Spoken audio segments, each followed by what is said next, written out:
Hello, everyone. Welcome to Christopher's Entertainment Blog. I'm your host, Chris. Welcome to another review video for Legends of Tomorrow Season 1, Episode 9, entitled Left Behind. Well, guys, we're back. We're back finally from oh my gosh, what was it, like 2 weeks or something? 3 weeks? I don't know. Yeah, so we're finally back, and this was a great episode. I really liked this episode, and I thought it was really interesting the whole way through. Some of my positives in this episode was the cool 1958 stuff.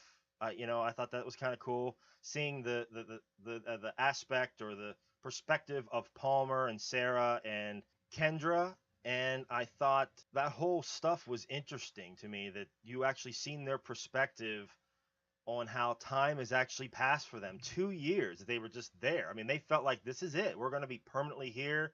Palmer was ready to create a life. He was teaching, at the school or whatever, and professor, and they were moving on with their lives together. I mean, I was like, wow, this is really fascinating. I mean, their perspective of what would you do? I mean, that's exactly what you would do. You would just try to move on, and I really like that type of stuff, that where time has just moved on for them, but then for Rip and Professor Stein, and the rest of the crew on there, they were just like a blink of an eye. it didn't. It was only like a few minutes for them, but for Kendra and Palmer and Sarah, it was 2 years. So that stuff's fascinating to me. That whole time travel aspect. Um, so I really like that. The stuff with Snart and Kronos, finding out that Kronos is actually Mick Roy, Heatwave. I mean, and I was like, whoa. I mean, wait a minute. Okay, did he become Kronos when Snart left him on that planet? Because he didn't kill him, so I was right about that. He didn't kill him. But I don't know if he actually became Cronus then because the Time Masters picked him up, or was he Cronus the whole time from the very first episode, the pilot? If that's the case, it's just like my mind is just like, wow, my brain hurts because it's just like, he was that character the whole time. I mean, he was even in the woods when Rip was talking to that mentor guy in a few episodes back. So it's just like he's been on their tail the whole entire time. I gotta suspect it. It's like, well, it is time travel, so I guess, he was Kronos, and then he traveled back in time when, they first arrived on the pilot episode, and he's just been following them the whole time. So it's just like, I guess things finally caught up together. I don't know. The whole time travel thing is just, it's just going over my head. It's just wow. I mean, amazing. It really makes you think, that's for sure. But it looks like they're going to try to reform him now, even though even though Snart kept saying to kill him. And I was wrong about Snart. I believe that he has a plan, that he's still the villain, that there's something else going on there. But it looks like I might be wrong. It looks like he actually is on the good side. He actually is on the team now. So it definitely looks that way anyway. So I was definitely wrong about that, which is kind of surprising. I'm kind of surprised with Captain Cold. I was not expecting him to actually stay, become good like this so easily. So yeah, that's kind of cool. But it looks like they're going to try to reform Heatwave a little bit and try to turn him back onto their team or onto the good side. So we'll see where that goes. This could be a mistake, but it should be interesting where they go with that. I'm not entirely convinced that he's going to become good. I mean, he's been with the Time Masters how long now? Have they been brainwashing him or whatever to fight on their side? So it's just like, wow, this might take some doing to actually try to get him back onto the team. So we'll see where they go with that. That cool hand regen I thought was great. And and that whole animation and that whole CG I thought was fantastic. I was like, wow, that's really cool. And I like Rip's answer to Captain Cold's. He's like, why wasn't I told about this sooner, about him taking DNA tests from him? He's like, well, you're the only one that lost a limb first or something to that effect. I thought that was kind of funny. So that was cool. I loved seeing Ra's al Ghul in this. The original Ra's al Ghul from Arrow, and Matt Nable, who plays Ra's al Ghul.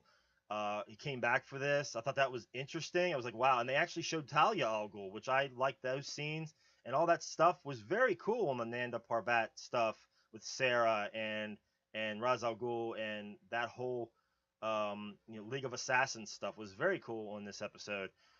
Because sometimes the League of Assassins stuff can be kind of, there's just not much there, the sets or whatever. But I really enjoyed it in this episode. It was kind of cool.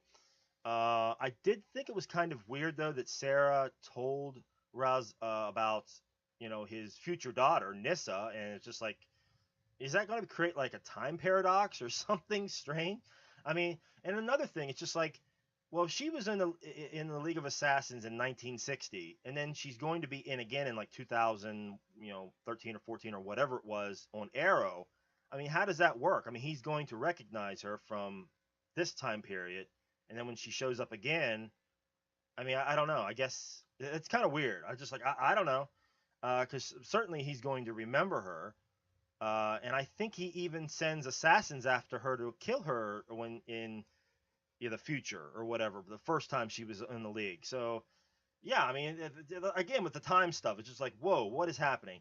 So that stuff's kind of interesting, but there were a few negatives I had, just a few. I mean, this was a great episode, but there were a few nitpick negatives. The whole ending where Rip says, "Let's just go into the future to 2166 and let's take it to Vandal Savage," and he's like, "We might die, but it's still our best chance or choice or whatever."